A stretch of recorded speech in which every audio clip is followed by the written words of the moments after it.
Chapitre 5. L'état de neutralité ou l'assassin de Mia. Je ne vais pas pouvoir ici redonner tous les enseignements du maître Omram, puisque la plupart d'entre eux, vous pouvez les retrouver dans ses nombreux ouvrages. Et aujourd'hui, je suppose, conférences, enfin, vidéos, etc. Je vais présenter des extra-leçons, tout en sachant que ces extra-leçons se tournent totalement vers l'enseignement absolument classique que l'on trouve dans tous les livres, que l'on trouve au bon fin. Mais il y a des choses plus spécifiques que le maître Omram a voulu m'apporter, et ce sont ces choses plus spécifiques que je voudrais pouvoir vous apporter. Je ne peux que vous encourager à visiter le site Prosveta sur Internet ou à acheter des livres, à étudier sérieusement cet enseignement. Je dirais que dans mon expérience personnelle, ayant très bien connu le maître Omram, je suis presque d'accord avec tout, à part un aspect, le sexe. Nous verrons plus tard que le maître Omram avait de sérieux problèmes avec le sexe, qu'il n'a pas su bien gérer son évolution vis-à-vis du sexe. Et donc, à chaque fois qu'il parle du sexe, vous pouvez vraiment fly over, ça veut dire survoler, voilà, sans lire véritablement.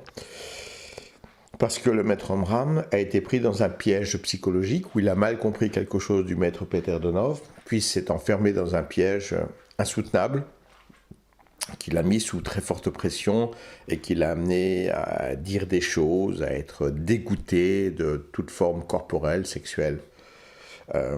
Et donc, toujours dans ces livres, il y a même des livres qui s'appellent Le Dragon ailé, alors vous pouvez oublier totalement, c'est une catastrophe totale. Mais le reste, sur toutes les personnes, sur tout, je ne peux être qu'à 100% d'accord. Donc le sexe, nous reviendrons plus tard, lorsque j'ai découvert certaines choses dans la vie, on va dire, de Ivanov, pas du maître Omram, et comme j'ai bien fait la différence. Pour le moment, je voudrais surtout présenter certains enseignements du maître Omram, en allant plus loin que dans ses enseignements classiques, de façon à pouvoir profiter d'un rapport très particulier que j'ai eu et que je voudrais pouvoir vous rapporter. Mais, en règle générale, tournez-vous vers les livres du maître Peter Donov, vers les livres du maître Omram, tournez-vous vers les nombreuses conférences, vidéos, etc. Essayez d'assimiler vraiment l'enseignement de la FBU, Fraternité Blanche Universelle, parce que même si je vous disais que Ivanov était un peu traumatisé sur le sexe et donc a été amené à exprimer des idées d'horreur, de ouh, le sexe c'est mal, c'est pas beau, c'est pipi caca. À part ça, tout l'enseignement est certainement un des plus hauts que je n'ai jamais pu rencontrer. Or, j'ai même vécu dans des monastères. Or, j'ai étudié avec plein de maîtres ou d'écoles différentes. Pour revenir donc au sujet de ce chapitre, maintenant que vous avez, je l'espère, largement étudié l'enseignement du maître Omram, je peux vous dire que le maître Omram a exprimé plusieurs fois que nous sommes dans un état de guerre, dans un état diabolique. Là, il parlait de la société. En tout cas, il me parlait de la société. Et il me parlait de l'état de neutralité. L'état de neutralité est une chose qui va être souvent utilisée par les gens pour exprimer « laisse-moi tranquille ». De toute façon, je suis ce que je suis, rien n'est blanc, rien n'est noir, tout est un peu gris, et je ne prends pas position ni pour ni contre, j'ai mes idées, laisse-moi tranquille. Voilà, l'état de neutralité. L'état de neutralité enseigné par cette société.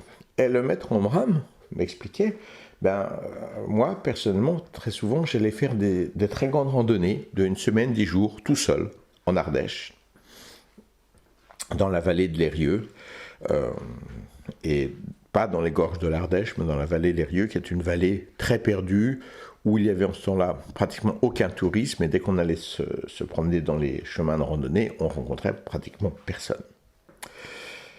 Et j'avais l'habitude, en parlant de sexe, j'avais l'habitude de faire ces randonnées, très souvent quand il faisait chaud, évidemment, quand il faisait froid, j'évitais d'y aller, et je prenais mon sac à dos, mes chaussures, et j'allais me promener tout nu. Parce que j'aimais bien être nu, parce que j'aimais bien marcher nu. Quand j'arrivais dans un coin où je pouvais croiser des gens, j'enfilais un short. Mais la plupart du temps, comme je connaissais des coins qui n'avaient rien, je pouvais largement marcher nu, et j'ai fait ça pendant des années. Une seule fois, il m'est arrivé de me retrouver nez à nez avec un couple. Je ne les ai pas entendus arriver, j'imaginais pas qu'ils puissent être là. Je dis oups, bonjour, et je les ai croisés. Voilà, c'est tout. Ceci sur environ 3 ans à peu près. Et il y avait des cascades, il y avait des endroits fantastiques, merveilleux. Enfin, j'avais l'impression d'être un peu dans Jurassic Park. Et le maître en moi me disait, tu vois, dans ces endroits-là, tu peux être neutre. Tu peux être neutre parce que tu n'es entouré que par l'harmonie, que par la lumière. Et d'ailleurs, c'est dans cet état de neutralité, entre guillemets, que tu m'as appelé la première fois. Donc, dans un état lumineux, je veux dire dans un endroit lumineux, nous n'avons pas besoin d'irradier, de rejeter le mal, de se concentrer sans arrêt sur la lumière, car la lumière est partout autour de nous et en nous. Donc cet état de neutralité peut tout à fait exister. Mais il faut être capable de regarder autour de nous. L'état de neutralité dans notre société classique veut dire un état d'obscurité, un état diabolique. Car le lavage de cerveau est partout. La façon dont nous devons nous soigner, et le maître Omram était absolument contre. La façon de manger, et le maître Omram était absolument contre. Il m'a dit, par exemple, qu'il a enseigné le végétarisme en acceptant le poisson, au bon fin. Et il m'expliquait qu'en fait, l'état de végétalien est bien plus proche, ou fructivore, est bien plus proche de l'enseignement du maître Peter Donov. Mais en Europe, déjà, le végétarisme avec du poisson, c'était une révolution virtuellement inacceptable pour les Européens. Donc c'est le maximum qu'il ait pu demander. Pourtant, ce n'est pas ce qu'il voulait. D'où le fait que l'état de neutralité n'existe pas. Il y a cet état de guerre avec le mal, le diable, partout. Lâcheté, trahison, obsession sexuelle. Alors je sais que vous allez dire, tu as dit que... Non, mais j'ai jamais dit que le sexe, c'était les partouzes, les orgies, et ainsi de suite. En fait, le sexe est un énorme problème de notre société. Il devrait être vécu, le sexe devrait être vécu d'une façon naturelle, aimante, ouverte à tout point de vue. Et le fait qu'il y ait en même temps une obsession sexuelle dans notre société et des tabous sexuels provoque un état délirant, où tout le monde ne pense qu'à ça, et en même temps, personne ne reconnaît qu'il y pense. Un homme, en psychologie, nous disons, pense au sexe 30 fois par jour. Et une fille, qui n'est pas du tout intéressée dans le sexe, n'y pense que, j'ai oublié, je crois que c'est 15 ou 20 fois par jour. C'est pas si mal quand même, hein, pour quelqu'un qui n'est pas obsédé. Donc elle peut toujours dire que l'homme est obsédé, parce qu'il y pense plus souvent. C'est vrai. Mais quand la femme dit non, elle se ment à elle-même. Ça ne veut pas dire qu'on devrait dire oui à tout le monde, n'importe comment, n'importe quand. Mais il faut faire face à toutes ces choses qui ne sont pas nous. Nous ne naissons pas pédophiles, nous devenons pédophiles. Nous ne naissons pas violents, nous devenons violents. Nous ne naissons pas traîtres, nous devenons traîtres. Nous ne naissons pas faibles, nous devenons faibles. Nous ne naissons pas feignants, nous devenons feignants. Nous ne naissons pas nationalistes, nous devenons nationalistes. Nous ne naissons pas pessimistes, nous devenons pessimistes. Alors, au regard de ceci, où est la neutralité? La neutralité, en Ardèche, dans la vallée de l'Eyrieux, c'est se laisser imbiber par ce qui nous entoure. La rivière, les cascades, les sites extraordinaires, la solitude, le lever de soleil. Donc, la neutralité dans la société, c'est se laisser imbiber par tout ce qui nous entoure. La faim, la violence, l'obsession sexuelle, les mensonges politiques, l'autorité fasciste de la police, l'obsession nationaliste de tel ou tel pays, parce que ça marche dans tous les pays, les injustices, les mensonges, les trahisons, la pollution, les vaccinations, la médecine d'aujourd'hui, la folie de toutes parts. Ce sont des notions auxquelles le maître Omram faisait référence avec moi par rapport aux arts martiaux, puisque déjà en ce temps-là j'étais un grand expert d'arts martiaux. Et dans les arts martiaux, il y a ce qu'on appelle un périmètre de sécurité. Même si vous parlez avec quelqu'un et que cette personne envahit votre périmètre, vous allez soit reculer, soit le repousser. Pour accepter quelqu'un dans votre périmètre, c'est que vous voulez faire une accolade, l'embrasser. Sinon, naturellement, vous garderez des distances de sécurité. La neutralité veut dire qu'il n'y a pas de distance de sécurité, puisque le mal vous est perpétuellement répété. Vous ouvrez le journal, vous avez le mal, hein, on n'exprime pas le bien. Vous écoutez la télévision, vous avez le mal, on n'exprime pas le bien.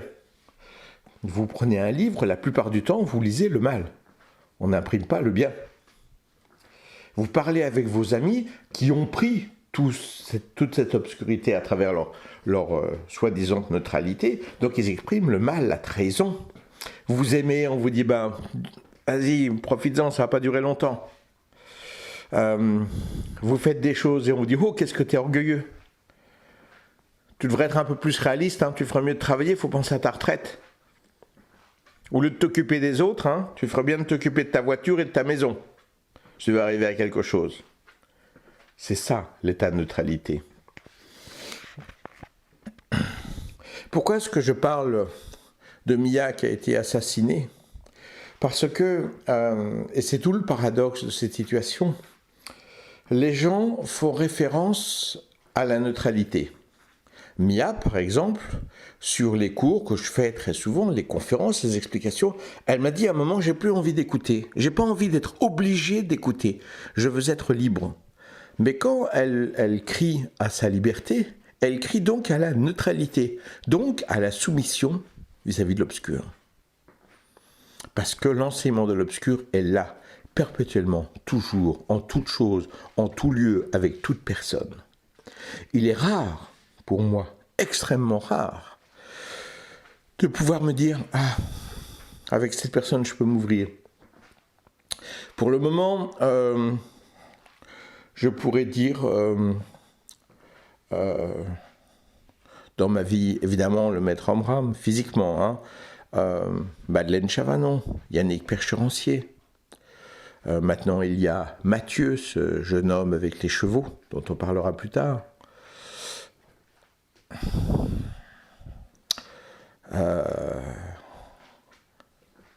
Grosso modo, dans toute ma vie, peut-être en ai-je oublié un, mais c'est tout. Alors où est votre état de neutralité? Donc, Mia, une fois qu'elle était en état de neutralité, nous étions en Allemagne, elle a rencontré des amis. Ah oui, les amis. Les ennemis, les amis qui ne sont que des êtres obscurs. Enfin, ils ne sont pas obscurs, mais ils ont été neutres dans l'état d'obscurité de ce monde. Donc ils ont pris l'enseignement obscur. Et ils enseignent à Mia, dans son état de neutralité, l'obscur. Du genre, pourquoi devrais-tu être obligé d'écouter des textes ou de lire des textes utilise ton libre arbitre. Utilise ton libre arbitre, ça veut dire sois neutre dans le monde de l'obscurité. Et elle a pris tous ces enseignements. Je voyais bien qu'elle était de plus en plus distante depuis environ 6 mois. À un moment, je lui ai dit, tu sais, tu fais aucun travail par rapport au travail un peu philosophique, spirituel. Elle m'a dit, je n'ai pas envie de me sentir obligé. Ouf, référence absolue à la liberté. Vive la démocratie, la liberté. Cette même démocratie qui ne vous laisse pas une minute de paix sans vous bourrer d'idées obscures, diaboliques. Comment peut-on accepter la moitié du monde qui meurt de faim? Comment peut-on accepter des traitements médicaux qui ne marchent absolument pas? Si j'invite des gens chez moi à manger, ils sont 6 et il y en a 4 qui finissent à l'hôpital, entre la vie et la mort. Je me ferai arrêter. Homicide involontaire, etc., etc. Je devrais en répondre devant la loi. Il faut savoir que je crois que c'est 95, 95 ou 98%, 99, c'est un taux très élevé, 98 ou 99%, des gens, donc 98, 99, des gens qui ont le cancer, qui sont traités par le cancer et qui mourront dans les 5 ans. Les gens qui vont au-delà, des 5 ans après un traitement de cancer, c'est une minorité de entre 1 et 5%, quelque chose comme ça, 4%, j'ai oublié. Enfin, c'est un taux très bas. Si il y a 6 personnes qui viennent manger chez moi et 4 qui sont à l'hôpital, en pourcentage, j'ai un taux de survie beaucoup plus élevé que ce qu'on fait dans le cancer. Et pourtant, tout le monde court chez le cancérologue quand on a un cancer. Et il y a d'autres méthodes qui existent pour combattre le cancer. Tous les gens qui atteignent 20, 30, 40, 60, 80% de réussite sont attaqués en justice parce qu'ils ont 20 ou 30 ou 40 ou 50% de décès. C'est déjà beaucoup, beaucoup mieux que la médecine classique. Et tout cela se passe sous votre nez et personne ne voit rien. C'est ça, l'état de neutralité. Et je pourrais donner la même chose sur des milliers d'autres exemples. Il y a des maladies, comme par exemple l'hyperactivité, c'est une maladie qui n'existe pas. C'est une maladie qui a été fabriquée de toutes pièces. Qu'est-ce que vous voulez dire par là? Je ne comprends pas. Alors soyons clairs. Il y a des enfants qui sont très excités et il suffit de leur donner ce qu'ils ont besoin à ce moment-là, beaucoup de sport, beaucoup d'attention, et dans 2 ou 3 ans, ils vont être beaucoup plus calmes. Mais aujourd'hui, on a décidé que c'était une maladie. Donc, dès qu'on a ces signes-là, c'est pire que ça. Hein. Pour aller, par exemple, dans certaines écoles ou même en crèche, il faut que votre enfant classé hyperactif reçoive tel ou tel médicament, sinon il n'est pas accepté. C'est ça, votre liberté, l'état de neutralité. Et en commençant ces traitements, l'enfant deviendra fou. C'est-à-dire que la maladie existera vraiment. Récemment, une nouvelle maladie vient d'être déclarée par les autorités mondiales, qui est besoin d'indépendance et de non-conformisme. Le besoin d'indépendance et de non-conformisme est aujourd'hui devenu officiellement une maladie.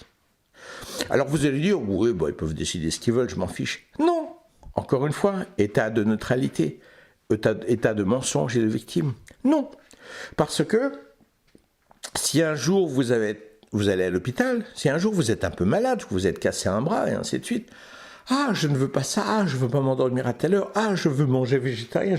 Ah bon, on va lui filer la petite pilule bleue, la petite pilule rose, parce que nous, on sait, il a une maladie dont il n'est pas conscient.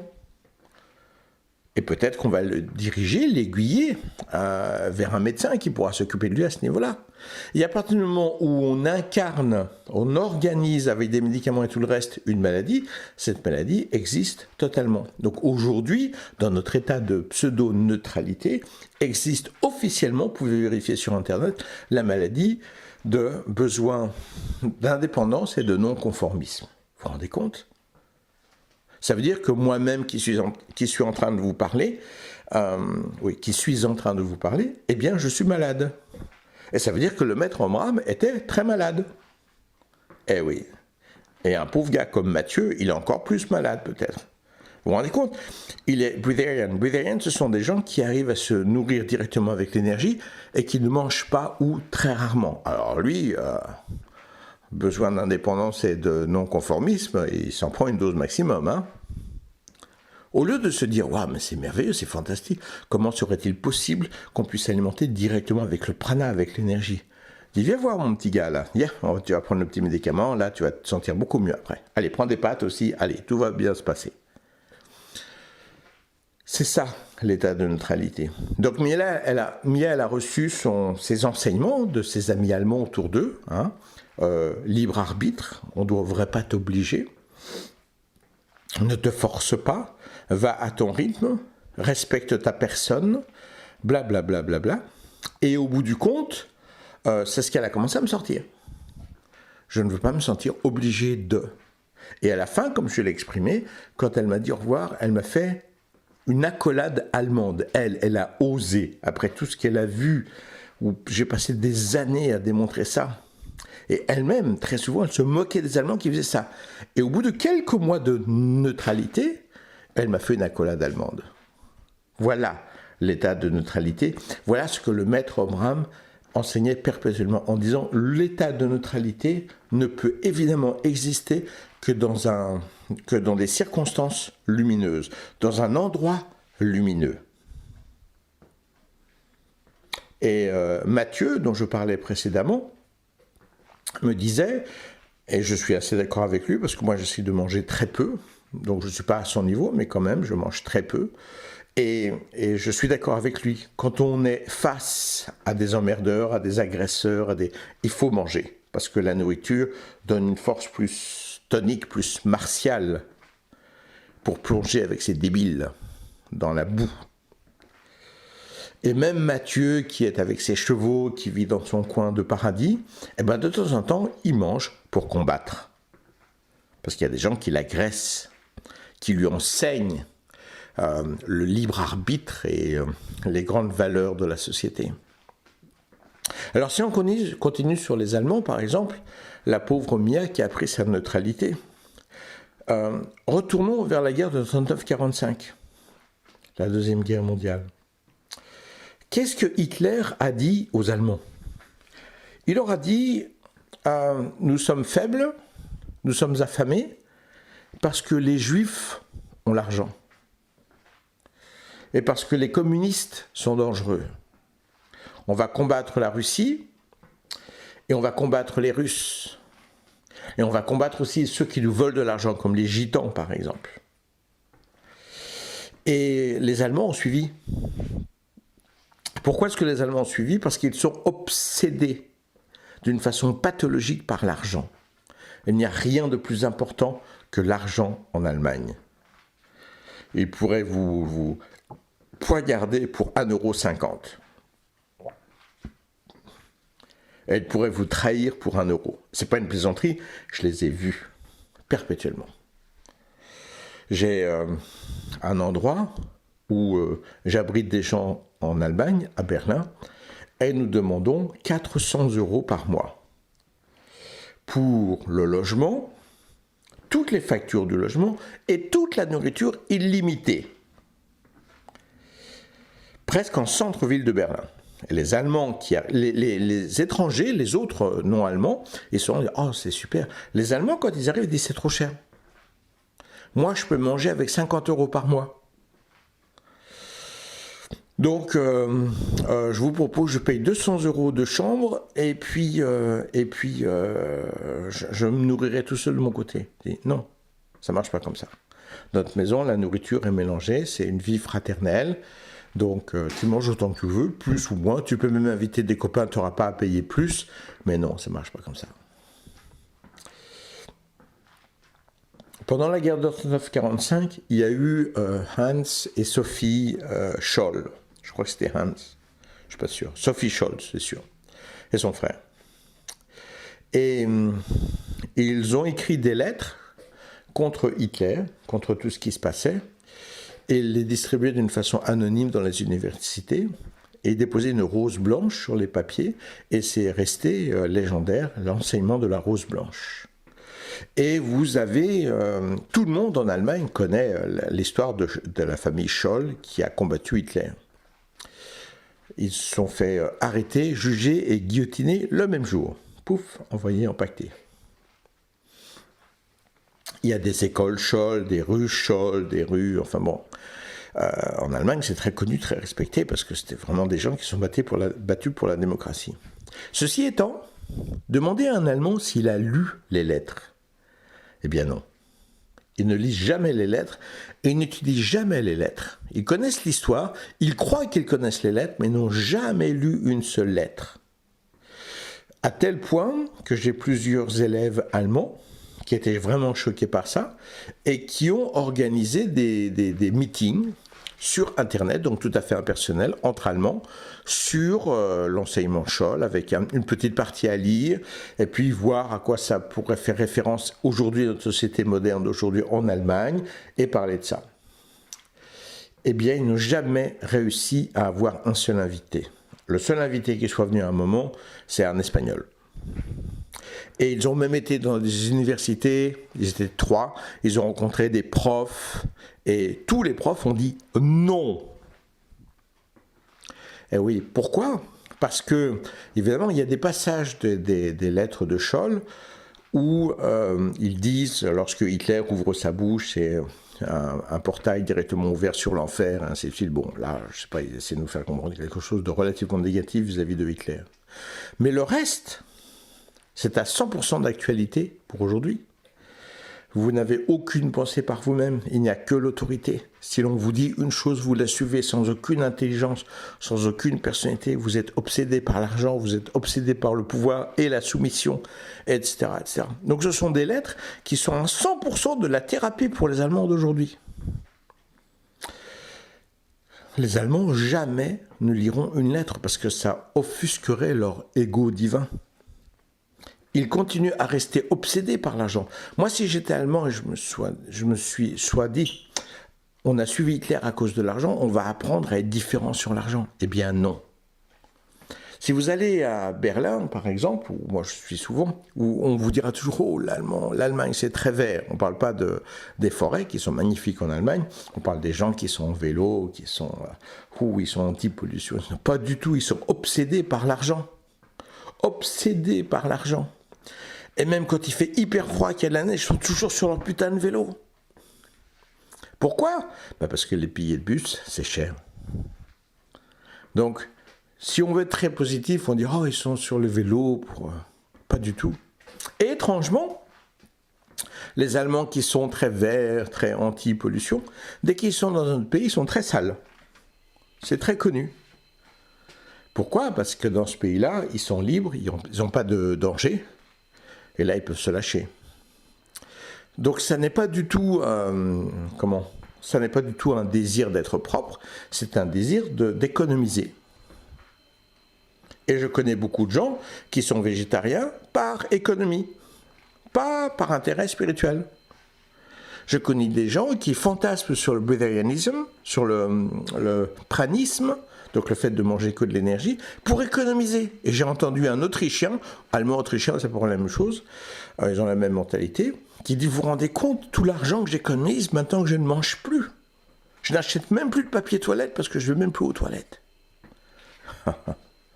Au lieu de parler d'éveil spirituel, d'énergie, de miracle, de cadeaux, de Gaïa, Pachamama, la planète Terre, non, c'est de l'économie. Donc, on leur redonne un Hitler qui leur parle d'économiser, de gagner plus d'argent, ils recommencent.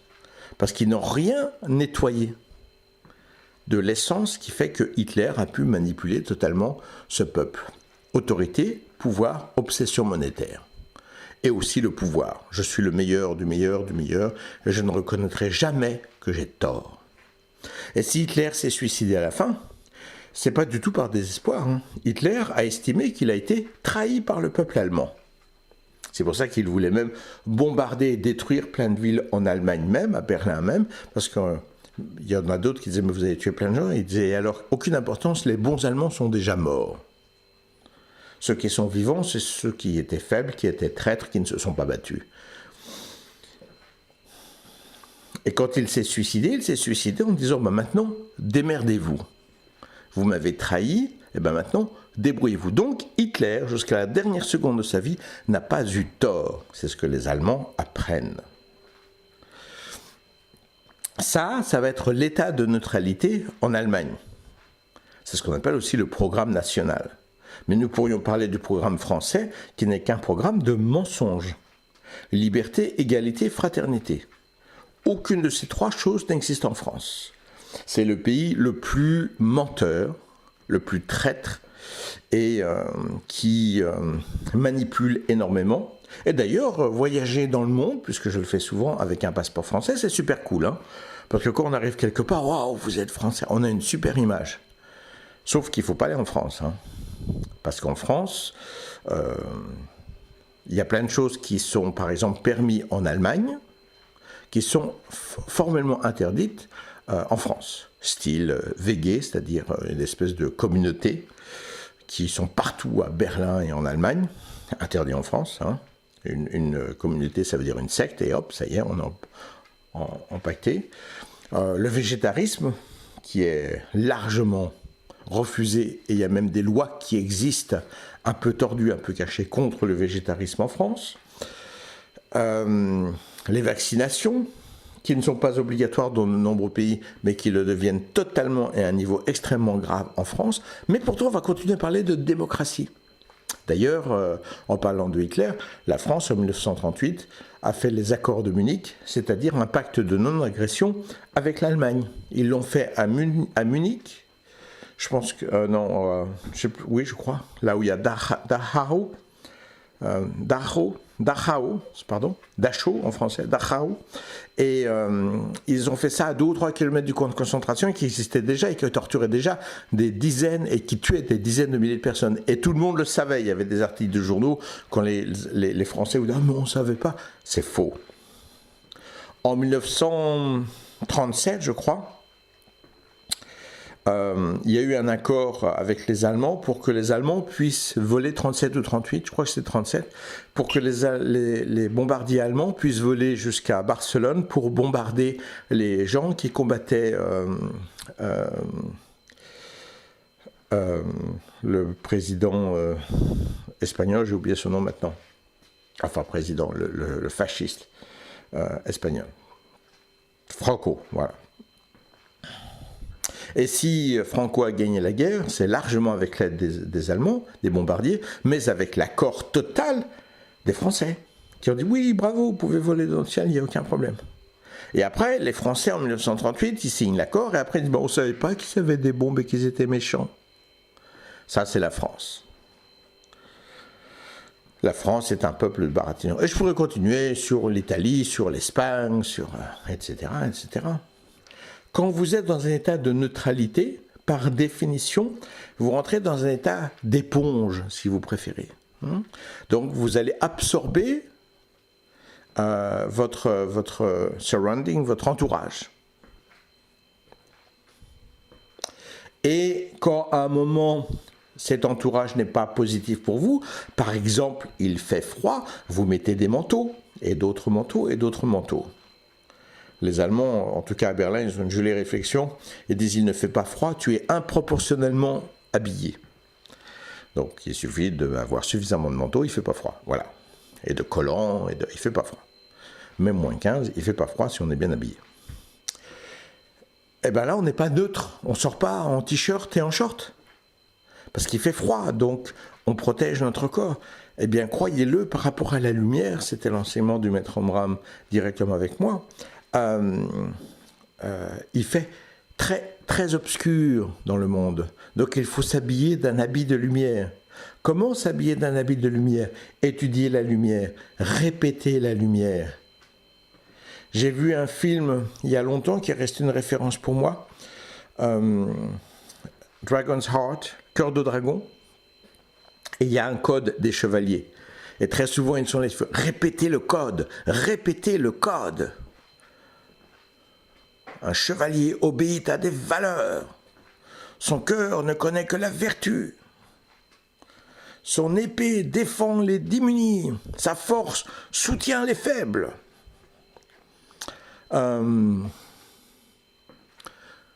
Ses paroles n'expriment que la vérité. Sa colère déjoue les pièges du malin. Ça, c'est le code du film. C'est pas mal comme idée, hein? Même si c'est un simple film. Répétez le code. Répétez le code. C'est avoir un habit de lumière contre l'obscur.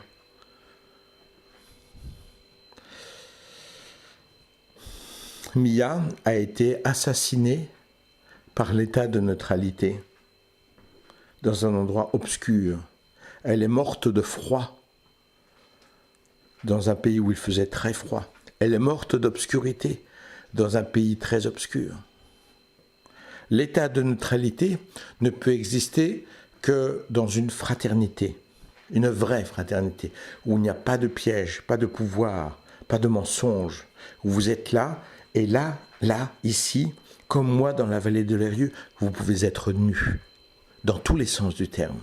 Personne ne vous jugera, personne n'utilisera ça pour se moquer de vous, pour vous juger, pour vous agresser, pour vous manipuler, pour vous effrayer. Mais le reste du temps, vous devez être habillé de lumière proportionnellement à l'obscurité qui vous entoure. La main toujours sur le sabre.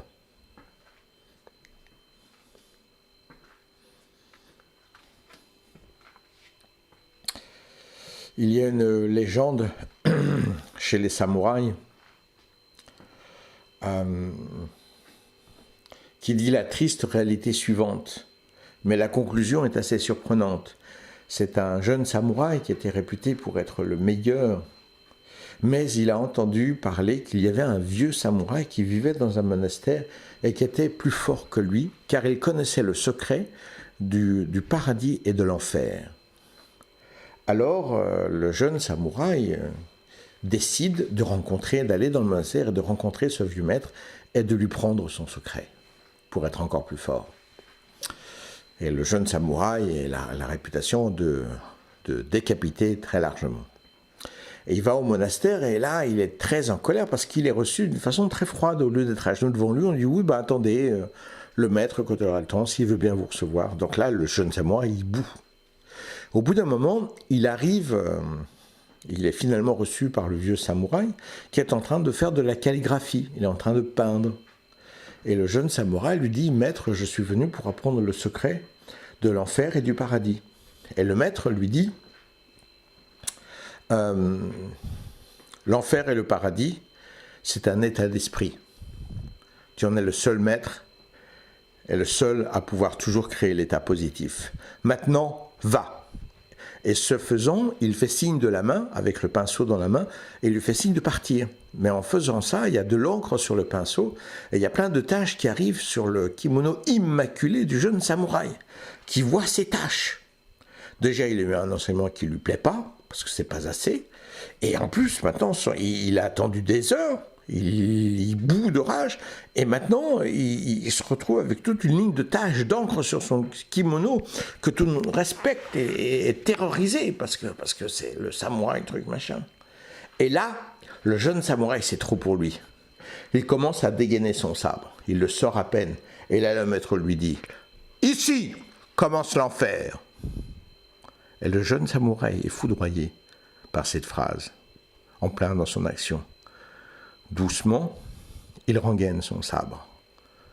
Et le vieux maître lui dit « Là commence le paradis. Maintenant, pars. » Et le jeune samouraï est parti, est devenu un sage, qui a évité tous les combats. Et la philosophie de ceci pourrait être la non-violence, oui, bien sûr, évidemment, on fait tout pour éviter le combat. Mais la phrase qui accompagne la conclusion de cet enseignement, c'est « Le sabre dans son fourreau est un trésor ». On ne dit pas que de ne pas avoir de sabre est un trésor, car alors on devient une victime, comme Mia. On essaye d'éviter de dégainer, parce que quand on dégaine, on entre dans l'enfer, on est obligé de se battre, de tuer. Mais parfois, Pour protéger le paradis, nous sommes obligés de le faire. Nous n'en avons aucun plaisir, mais nous sommes obligés de le faire. Et le sabre dans le fourreau veut dire « laisse-moi tranquille, ne m'approche pas, ne pénètre pas mon périmètre de sécurité, ne pénètre pas mon périmètre de lumière. Ton obscurité, tu te la gardes dehors. » Mon sabre de lumière est l'habit proportionnel à l'obscurité qui nous entoure. L'état de neutralité ne peut exister que dans un état de lumière, dans un endroit de lumière. Et comme ces endroits de lumière n'existent virtuellement pas dans le monde, tout état de neutralité, de libre arbitre, de libre penseur, de libre communication est un état de soumission devant l'obscur, devant le mal. Pourquoi croyez-vous que le maître Omram passait des heures et des heures tous les jours à faire des conférences? Parfois, il faisait des conférences de 3 heures. Et il m'est arrivé souvent d'être permanent au bon fin, c'est-à-dire j'étais là pour aider, pour organiser, pour travailler. Et je n'avais pas toujours le temps d'aller aux conférences quand j'étais permanent par la suite. C'est pas la première fois, c'était d'autres fois quand je suis revenu plus tard. Et quand je demandais aux gens, alors, qu'est-ce qu'était la conférence? Je demandais à 5 personnes, j'avais 5 conférences différentes. Parce que les gens entendent ce qu'ils veulent bien entendre et n'entendent pas ce qu'ils ne veulent pas entendre. Ça s'appelle le déni. Si on est dans le déni, dans l'esprit martial, on est mort. J'ai un de mes élèves qui avait un très bon niveau de combat. Un jour, il est arrivé avec un gros pansement au bras. Il avait été largement blessé. Et je lui dis, qu'est-ce qui se passe? Qu'est-ce qui est arrivé? Il me dit, ben, j'avais 3 ennemis. Alors, à ton niveau, 3 ennemis, ça ne devrait pas être un gros problème. Oui, en fait, il y avait 2 Arabes et un Français. Et je me suis vraiment concentré sur les Arabes, qui avaient l'air assez méchants. Et puis c'est le Français qui m'a mis un coup de couteau dans le bras. Vous voyez l'illusion, le déni. Ah, les Français sont gentils, les Arabes sont méchants. C'est quelque chose qui peut être mortel dans le combat.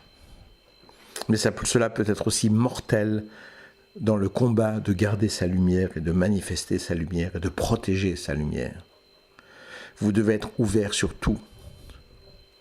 Je sais très bien que dans ce speech-là, que je vous fais maintenant, que je n'invente pas, qui vient du maître Omram, qui est venu d'au-delà de la vie pour m'enseigner ces choses-là. Vous allez entendre dire « c'est exagéré, l'autre est un petit peu schizo ». Alors que c'est si évident, si vous avez le courage d'ouvrir votre cœur et votre âme, vous ne verrez autour de vous que le mal. Et vous ne devez pas vous laisser envahir par ce mal. Entendre des sottises, oh, il faut bien manger de la viande, et boire un petit peu de sang même, hein, ça fait du bien pour stimuler. Mangez du foie, le foie c'est plein de sang, ça vous fait beaucoup de bien. Etc. etc. Tais-toi, tais-toi, va-t'en, avec tes merdes, barre-toi, laisse-moi tranquille. Toutes ces choses que vous... Oh, mais il a le droit de penser ça. Non, il ne le pense pas, il le dit. Et il te l'enseigne. Va-t'en!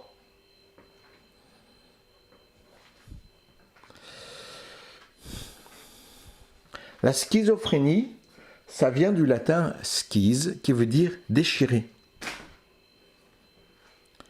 Vous marchez à côté de vos chaussures de lumière, si je puis dire. On vous bourre le crâne de tels mensonges que la lumière, vous la perdez. Et l'obscurité devient votre identité d'ego. Pour réussir, il faut être prêt à se soumettre, il faut être prêt à trahir, il faut être prêt à mentir. Il faut bien manger de la viande pour être tonique et être capable de travailler et de se battre dans cette société où il n'y a pas de pitié. Alors pourquoi tu la prends, cette société? Pourquoi tu es neutre dans cette société? Ah, les gens qui meurent de faim, tant pis pour eux, ils n'avaient qu'à manger.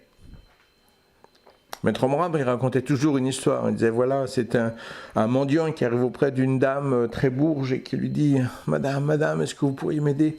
Ça fait 3 jours que je n'ai pas mangé. » Et la dame, sans s'arrêter de marcher, dit, « Forcez-vous, mon ami, forcez-vous !» Et voilà. Ça, c'est l'état de société d'aujourd'hui. C'est cet état avec lequel vous voulez être neutre, c'est-à-dire avec votre libre arbitre. Oh oui, je prends ce que je veux. C'est faux, c'est faux.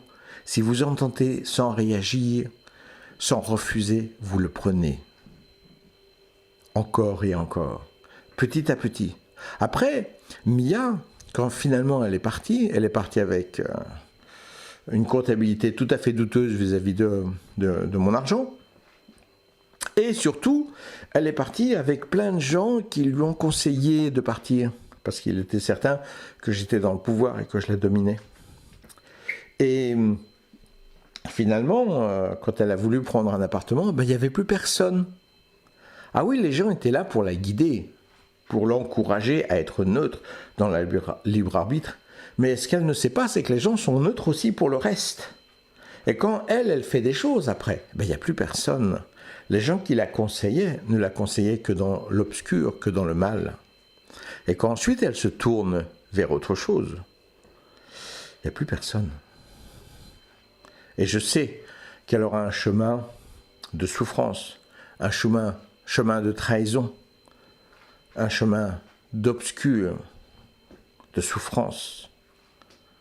Elle est livrée au mal. Ici, dans l'appartement que j'ai en France, il y a une pièce entière remplie de cadeaux que je lui ai fait. Depuis des années où nous voyageons, elle a appris plein de langues, on a voyagé dans le monde entier, et partout où on passait, elle avait envie de ça ou ça me faisait plaisir de lui faire plaisir, et je lui achetais plein de cadeaux, tellement qu'elle a une chambre entière, il y a un camion qui doit venir pour embarquer tous ces cadeaux. Une pièce entière, dans une voiture ça ne rentre pas. Hein. Et il y en avait le double, le triple en Allemagne. Mais elle avait besoin d'exprimer son libre arbitre et sa neutralité. Je ne veux pas être obligé de penser certaines choses ou de lire des choses qui ne m'intéressent pas. Si elle pouvait hiberner dans cette idée-là, pourquoi pas? Mais le fait est qu'elle reçoit un enseignement, elle se ment à elle-même. Tous les gens qui lui parlent lui enseignent le mal, le noir, la trahison, l'arrogance, et ensuite le mensonge et l'abandon. Ce qu'elle a appliqué avec moi, mais qu'elle reçoit aussi directement. Aujourd'hui, elle gagne. Dans peu de temps, elle réalisera dans quel chemin elle s'est engagée. Et combien la dégradation et la souffrance l'envahira de plus en plus, car il n'y a que cela dans ce monde.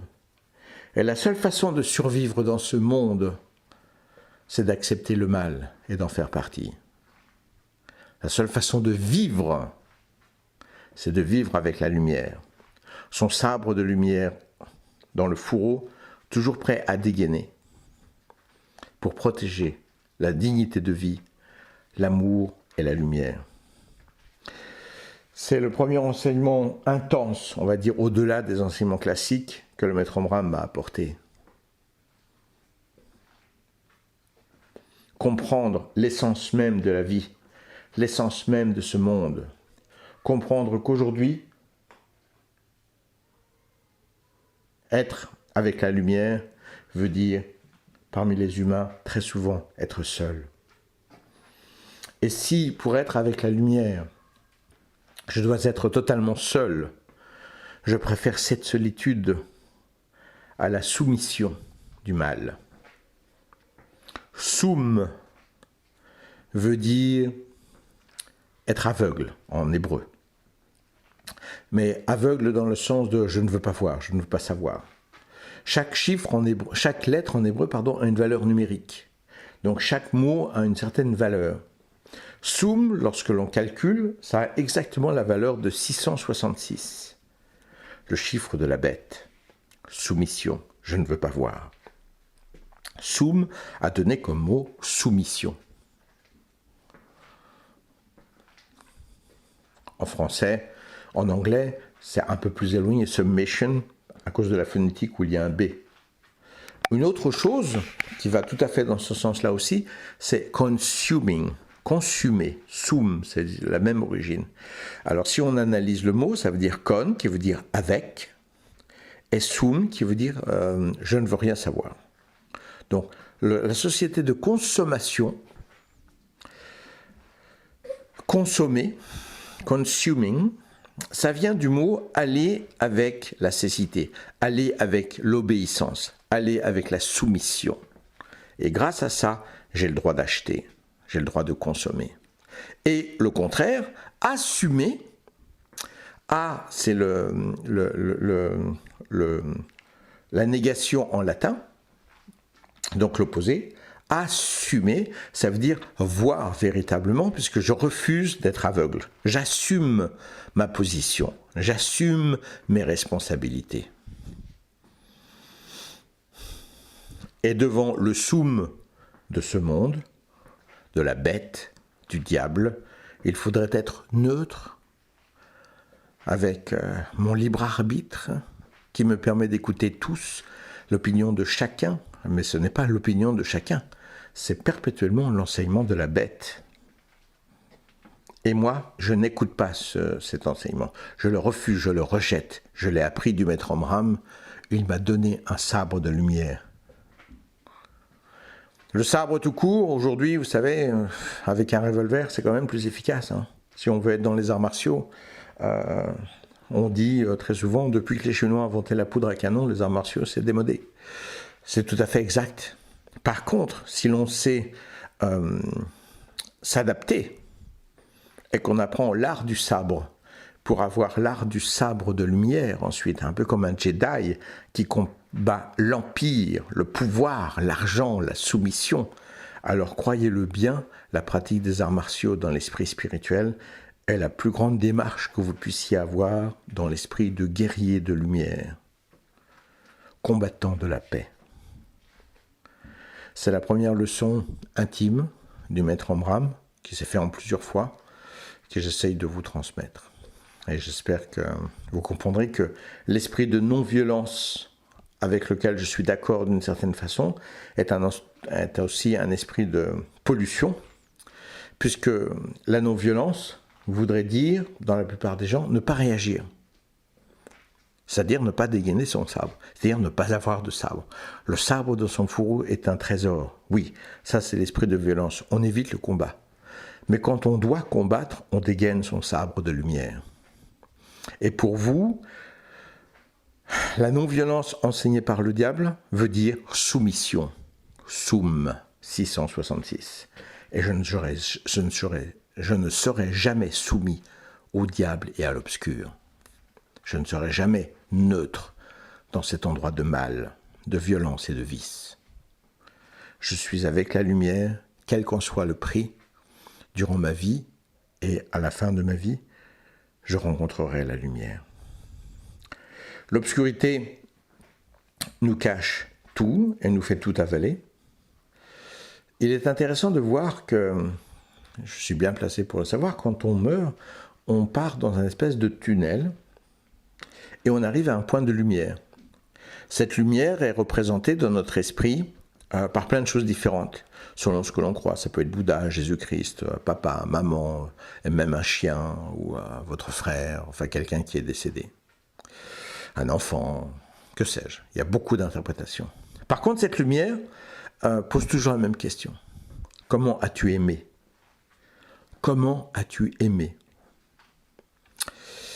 Et dans cet état de neutralité, dans ce monde obscur, on rencontre la lumière. La lumière, c'est Hela. Et c'est l'origine du mot Hell. Mais je ne comprends pas. Comment est-ce que la lumière pourrait être l'enfer ?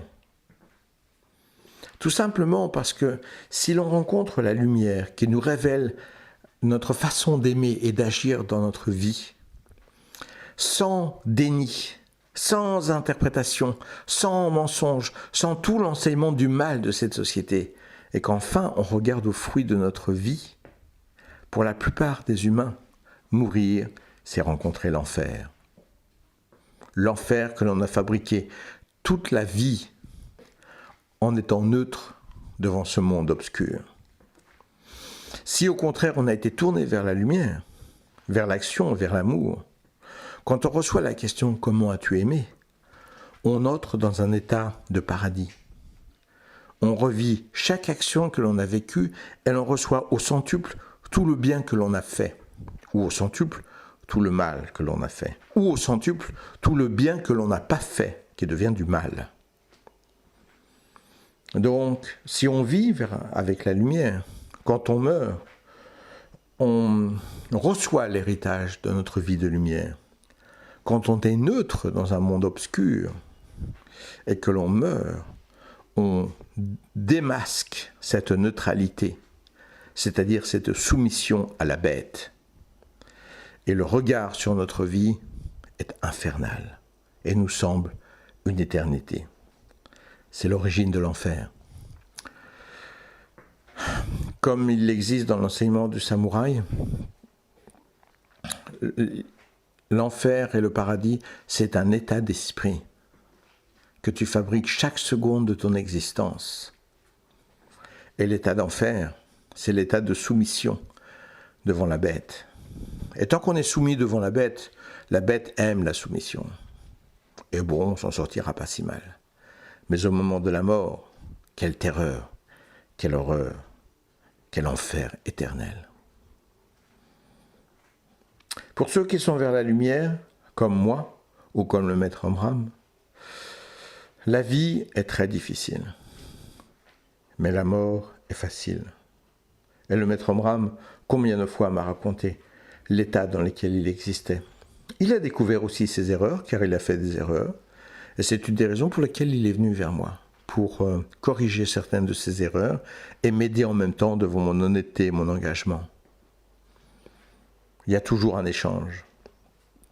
Mais en général, il vivait dans un état de divinité et de lumière infinie. Une seule des secondes de son existence d'après-mort vaut plus que 10 000 de vos années de vie dans l'obscur. Alors, au bout du compte, qui perd et qui gagne? Au bout du compte, au bout du chemin, comme au bout du tunnel, il n'y a que la lumière, parce que vous êtes des êtres de lumière. Et vous laissez neutre dans un état d'obscurité qui vous envahit petit à petit. C'est trahir votre lumière. Vous êtes des êtres de lumière et le but du chemin est la lumière. Et le Tout-Puissant, la source du bien est la lumière. Soyez avec la lumière et vous mourrez avec le sourire et vous vivrez une intensité de merveille après votre mort infinie, qui dépasse tout ce que vous pouvez rêver pour le plus merveilleux des paradis. Voilà l'enseignement du maître Omram.